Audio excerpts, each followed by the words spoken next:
Okay, so today we're ready to add some watercolor paint, and we're adding the paint and the color to the surrounding objects of the bunny, unless you have an accessory. And the reason we're doing that is we're creating contrast between colored areas and black and white areas, paint and no paint, and it helps to make the bunny and the drawing stand out. Before you decide you're ready, check it over, make sure all the textured fur is on, and also take an eraser if you haven't. And any pencil that's sticking out, you can give this a quick erase, and it just makes your project look neater to not have pencil marks sticking out. So do that real quick if you haven't. And then when you grab your paintbrush, you're going to want to look for ones with a skinny little tip, okay? If we're using the liquid watercolors, there's already water in there, and so the only time we really need this water is when we want to rinse. You're going to go ahead and start wherever you'd like to start. And almost like a coloring book, if I outline this tulip and bring these little puddles toward the middle, I can actually have a whole lot of control over what I'm doing with the paint. It won't get out of the lines too badly. So kind of like an outline. Bring it to the middle. I can always go faster in the middle because I'm not worried about getting out of the lines. But when I'm on an edge, slow my hand down like that. Okay.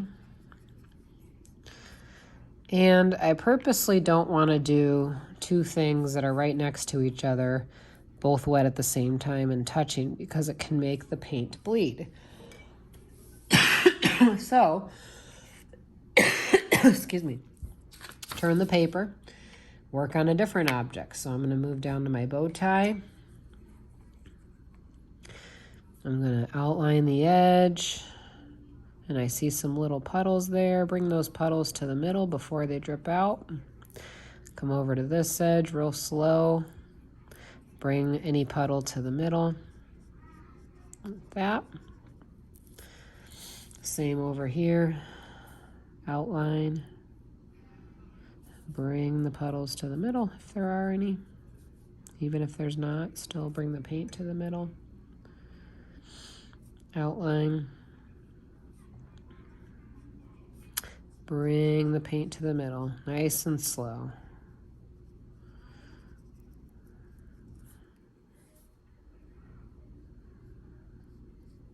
That. When you're ready to move to a new area, I keep recommending to turn this because then I won't reach and drop where I don't want it to be. Put the part you're working on closest to you.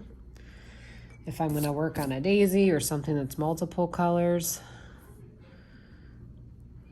I can do the center, but then come back to those when the paint soaks in. Okay. Decide if I want some yellow over here while I'm at it.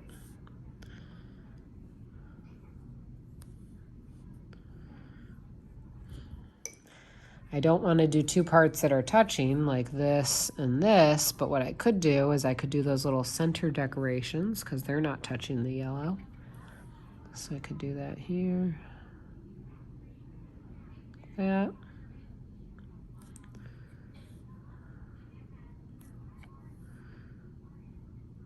And then I'm going to come back to the rest of the butterfly when this sinks in a bit. Turn my paper, and again I can work on part of this, but I can't do the whole thing if I don't want the paint to bleed. So I'm going to do on this one yellow petals, outline, bring the paint into the middle there, outline, paint to the middle, slow down up by the edge. And then, if you don't have enormous puddles, by the time I'm back around to my first tulip, that pink should have soaked in enough to where I can begin with my stem. We just don't want puddles right next to each other because it will spread and bleed. We're trying to avoid that because that creates the neatness. So I can turn, I'm back to here, that's mostly soaked in. rinse my brush, take my green very slowly, fill this in.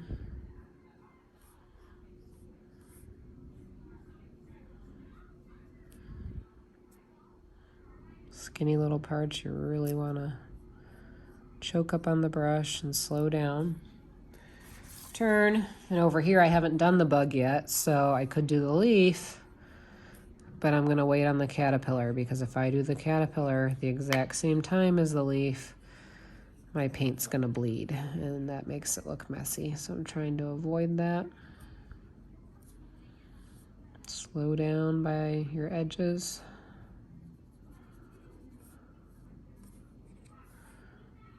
And these are already looking so springy, so cheery.